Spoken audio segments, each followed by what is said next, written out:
Welcome back to the shop, my friends. Steve here at SKS Props, and in today's build video, I'm making the final pieces for a complete set of Fallout combat armor. In previous videos, I had made the chest and the arms, and in this video, I'm going to be putting together the thighs, knees, and shins. Now, just like the arms, these are still raw at this point because I'm going to paint all of the armor at the same time. But if you're new to this series, there is a full painting tutorial on the chest that you can utilize for all of the armor pieces. And just like all the rest of them, these are made completely out of my HD foam, which you can find over at Blick Art Materials. And yes, there are free PDF files available over on my website.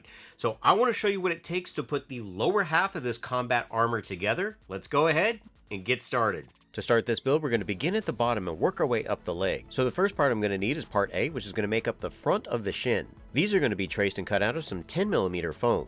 The part B pieces will make up the sides and will also need to be traced and cut out of some 10mm foam. The big thing to note here is that I'm going to have angles that are going to be cut on the interior that will butt up to part A. After the pieces are cut out, I do a light heat treatment to prep the surface for adhesive. But before I glue it together, let me address the rivets on the front.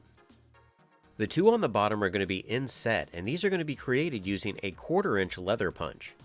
After cutting into the surface with a punch, I'll then heat the foam to make the details more predominant.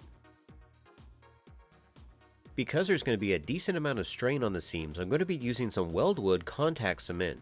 2 thin coats of the adhesive is applied to the foam and then left to dry. After the glue becomes tacky, the foam pieces can then be firmly pressed together.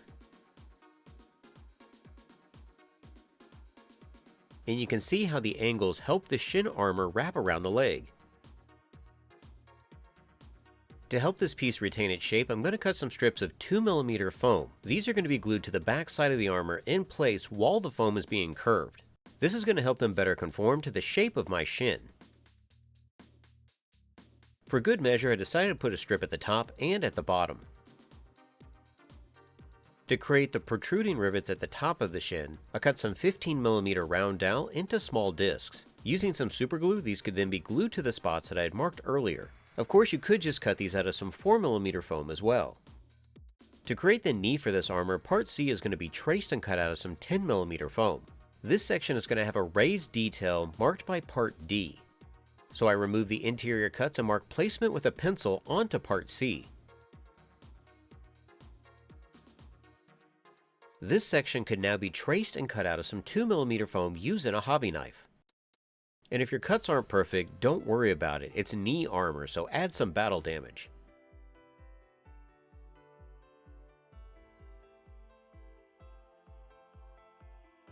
With my 2 part D pieces cut out, I can now glue them onto part C using some Bob Smith super glue.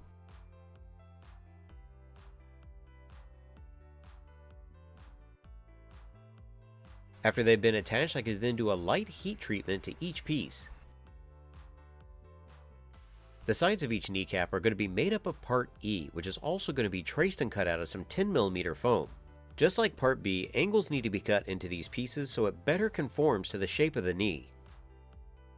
More weldwood contact cement is also going to be used on these pieces, and after the adhesive is dried, the sides can be attached.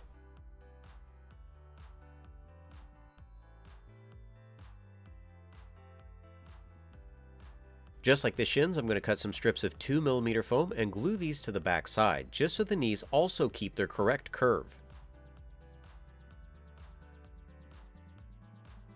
The sides of the knee armor also have raised details, which are denoted by part F on the template.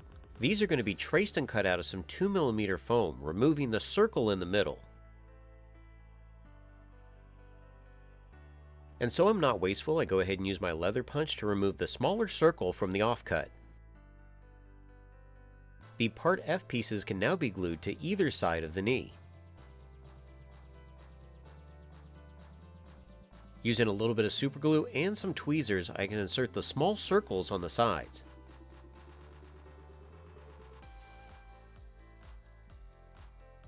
And with that, the knees and the shins are complete, so let's move on to the thighs. The main section of the thigh is going to be made up of part G, which is going to be traced and cut out of some 10mm foam. After it's cut out, I do start to heat the foam so I can manipulate it to get a curve.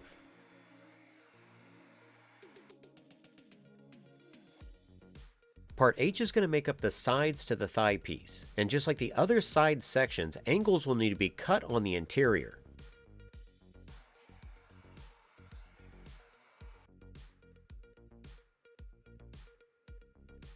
Once again, weldwood contact cement is going to be used to glue these seams together, and like I try to mention in every video, when heating foam and using contact cement, be sure to wear your respirator.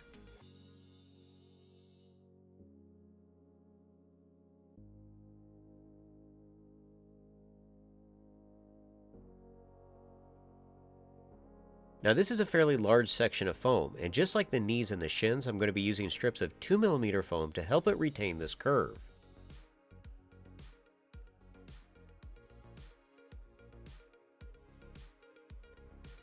Before I add the outside trim, I go ahead and mark the placement of the rivets on the sides.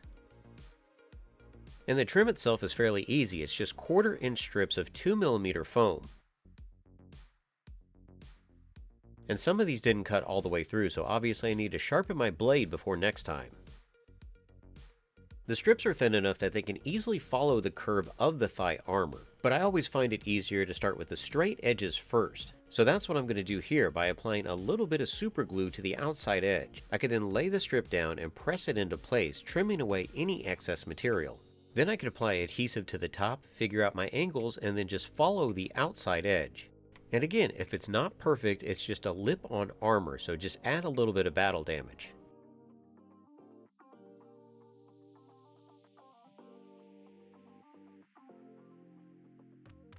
The bottom was a little bit trickier because it's not completely round like the top is, but it's the same exact process of finding your angles, cutting the foam properly, and then following the outside edge of the 10mm foam. To create my protruding rivets, I'm once again going to be using my leather punches on some 2mm foam.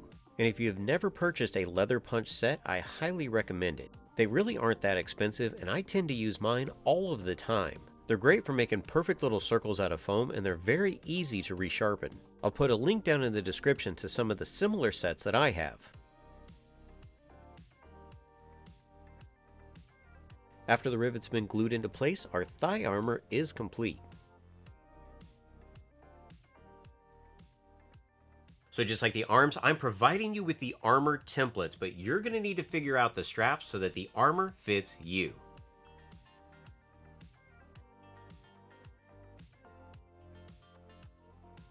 So y'all can see what it takes to put together the lower half of the combat armor set. And I hope people out there are making the entire armor set and running around and having fun with your friends at conventions. And if you are building any of my builds or utilizing some HD foam, be sure to tag me at SKSProps on Twitter and Instagram because I love seeing your creations. Until next time, build your best with the best HD foam.